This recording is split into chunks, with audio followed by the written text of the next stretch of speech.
بسم الله الرحمن الرحيم. أيها الإخوة والأخوات، السلام عليكم ورحمة الله وبركاته. أهلا وسهلا بكم من جديد في حلقة من برنامج شخصيات وعبر. كما وعدناكم هذه الحلقة لأحد المبشرين بالجنة، بطل شجاع يسمى بطل القادسية. إنه أحد المبشرين الذين قال النبي فيهم: ارمي فداك أبي وأمي. قال: ليرني كل منكم خاله. هذا خالي، كان يفتخر به النبي صلى الله عليه وآله وسلم. إنه سعد ابن أبي وقاص، البطل الشجاع من السباقين في دخولهم في الإسلام. هذا الرجل بعد أن دخل في الإسلام سمعت أمه فغضبت وحزنت: كيف تصبأ؟ كيف تترك دينك ودين آبائك وأجدادك؟ قال: آمنت. قال: أسلمت. ودعاها للإسلام. قالت وقد جلست في الشمس ونفشت شعرها: قال: ماذا تصنعين يا أمي؟ وكان بارا بها يحبها. قالت: والله لن آكل ولن أشرب ولن أمتشط حتى أموت أو تترك دينك. ترى صعب جدا هذا البلاء. كل يوم يجيها لا راضي تاكل ولا تشرب، أنهكها الجوع، أنهكها العطش، لكن هو بين خيارين: بين ربه وبين أمه. يختار من؟ جاءها فقال لها: يا أماه، والله لو كانت لك 100 نفس فخرجت نفسا على أن أترك هذا الدين والله ما تركته. كلي إن شئت واشربي إن شئت. فأنزل الله فيه: وإن جاهداك على أن تشرك بي ما ليس لك به علم وإن جاهداك على أن تشرك بي ما ليس لك به علم فلا تطعهما وصاحبهما في الدنيا معروفا. الله يقول: صج لا تطيعهم في المعصية، لا طاعة لمخلوق في معصية الخالق، لكن صج أنا ما أطيع أمي في المعصية والآبي في المعصية، لكن صاحبهما في الدنيا معروفا. أحسن إليهما وإن كانت كافرة، وإن كانت مشركة أحسن إليها. عاملها بالإحسان، برها، عاملها بالمعروف، صاحبها بالمعروف. وإن دعتك إلى الشرك لا تشرك، لكن لا تسئ إليها. من هو؟ إنه سعد بن أبي وقاص، أحد ضعفاء مكة وفقراء مكة ومساكين مكة. النبي يجلس معهم بلال وصهيب وخباب وسعد وغيرهم من الصحابة. يجلس النبي صلى الله عليه وآله وسلم معهم، ويأتي المشركون، كبار المشركين يأتون إليه يقولون له: يا محمد، تريد أن نجلس معك؟ يقول: نعم، بلى، أريد أن تجلسوا معي. يقولون له بشرط. قال: ما هو الشرط؟ قالوا له: اطرد هؤلاء الضعفاء الفقراء نجلس معك، اطردهم. فينزل الرب عز وجل: ولا تطرد الذين يدعون ربهم بالغداة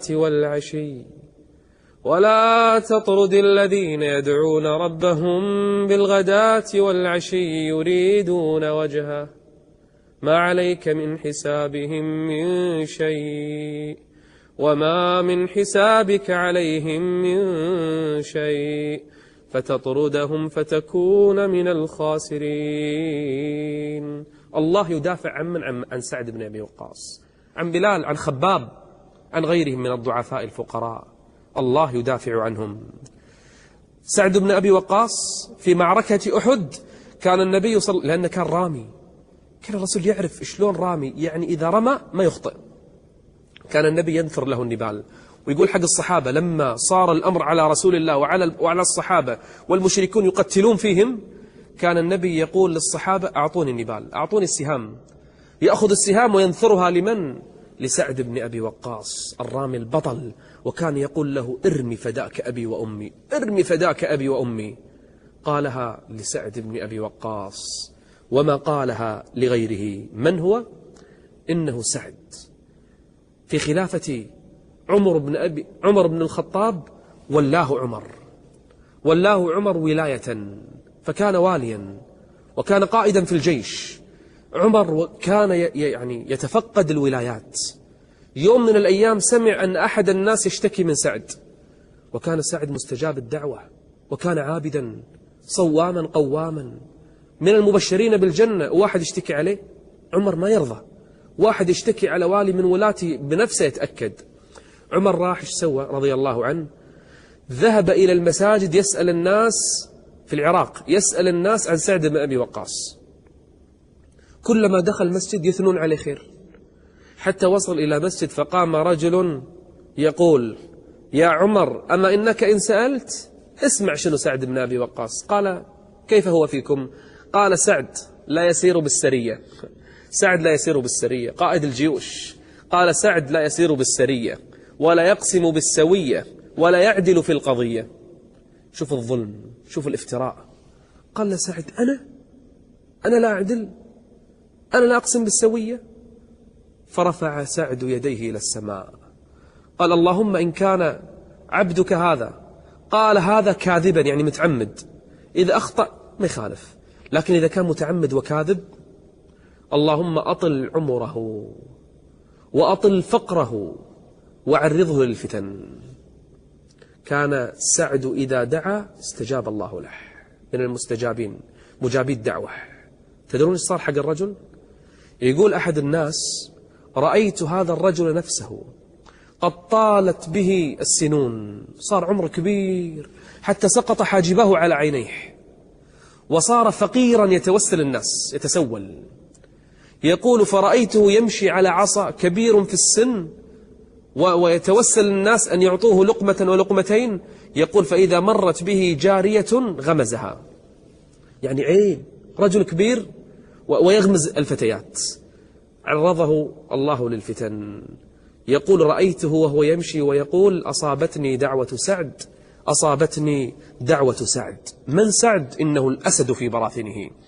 والله عمر بن الخطاب قيادة الجيوش في قتال من؟ قتال الفرس. أي قتال؟ القتال الشرس، قتال القادسية.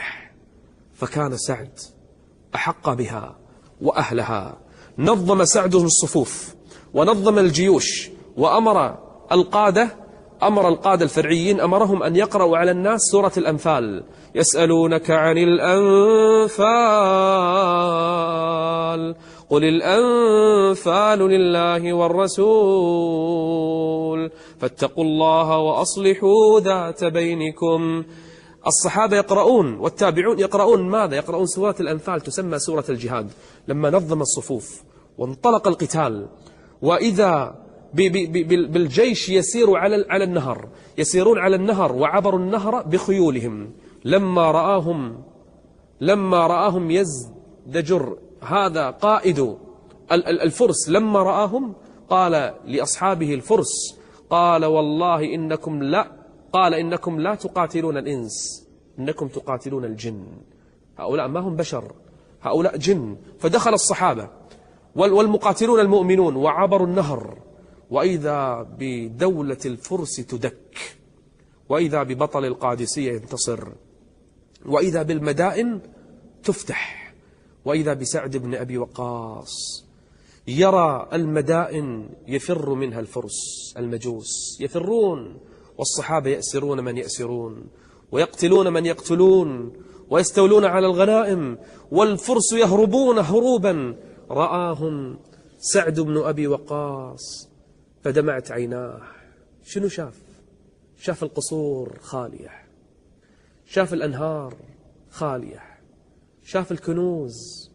أين الحرس؟ أين الملوك؟ أين الجنود؟ أين الذين كانوا يعمرون الأرض ومن عليها؟ أين أعظم دولة في ذلك الزمن؟ أين هم؟ دمعت عينا سعد بن أبي وقاص وقرأ قول الله: كم تركوا من جنات وعيون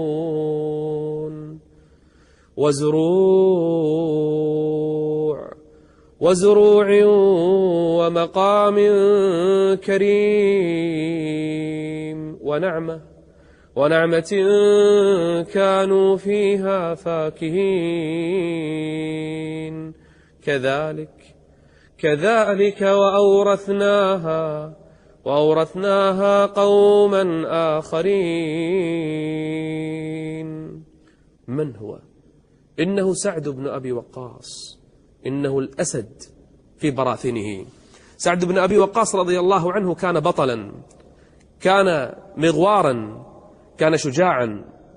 لما كبر سنه كان الصحابة يجون وهو كبير، صار أعمى، فقد بصره. يأتون الصحابة الصغار والشباب والتابعين يقولون ادعوا الله لنا، يدعو لهذا ويدعو لهذا، مستجاب الدعوة. قال له شاب غلام، قال يا سعد إنك رجل ضرير ومستجاب الدعوة، ادعو الله أن يرد بصرك. فتبسم سعد وقال له يا بني، قضاء الله سبحانه أحسن إلي من بصري، أي أن الله عز وجل قد كتب لي العمى، أصبر وأدخل الجنة إن شاء الله على صبري، أحب إلي من أن يرد الله لي بصري. إنه سعد ابن أبي وقاص. حلقتنا القادمة أيضا عن مبشر في الجنة من العشرة المبشرين، لقب بأمين هذه الأمة. من هذا الرجل الذي كان له موقف شجاع في معركة بدر؟ هذا الرجل توفي في خلافة عمر ابن الخطاب، بل كان عمر يقول أتمنى أن يرزقني الله أمثاله ملء هذه الدار. من هذا الرجل؟ إنه شخصيتنا القادمة. كونوا معنا، أستودعكم الله، والسلام عليكم ورحمة الله وبركاته.